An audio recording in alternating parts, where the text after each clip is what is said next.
droši vien mūsu skatītāji Facebooka draugi, teiksim tā, arī gribēs zināt, kā veidojas jūsu darba procesi. Jo viens ir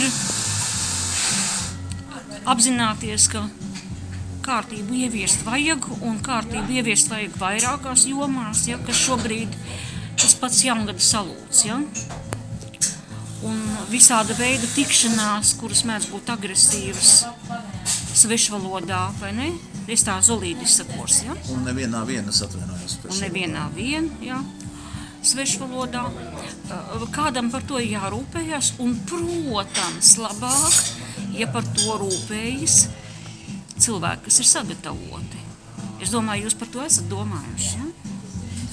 Jā, šeit ir jāsāk ar to, ka tiklīdz mēs bijām ārkārtas sapulcē,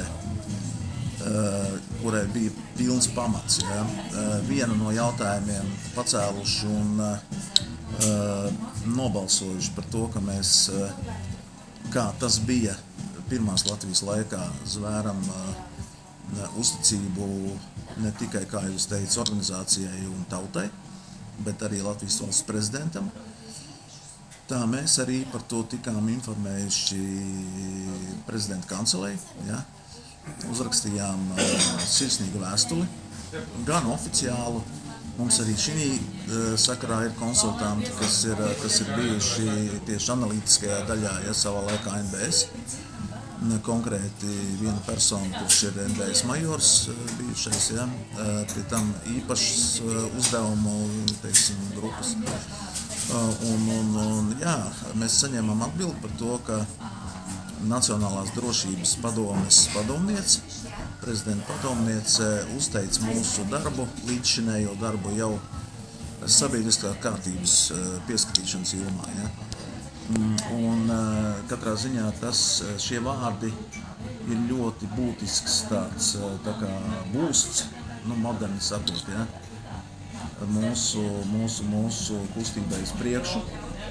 Tāpat arī citi mūsu konsultanti. Mums ir viens cilvēks, kurš ir augststāvošs arī citās sabiedriskajās sfērās, kas saistīts ar drošību. Pats viņš ir misionārs, ja? Dziļāk neiedziļināsimies. Tieši viņš bija viens no tiem, kas mums ieteica skatīties aizmugures uzturēšanas, 5. kolonas ierobežošanas un tādos virzienos, kuri tad šobrīd arī priekš mums jau paliek aktuāli. Ja? Un ņemot vērā, ka mums ir tātad bijis jau dokumentāls atbalsts no mūsu cienījamajiem vadītājiem, ja? Valsts vadītājiem, tautas vadītājiem, tad mums ir pilns pamats rīkoties.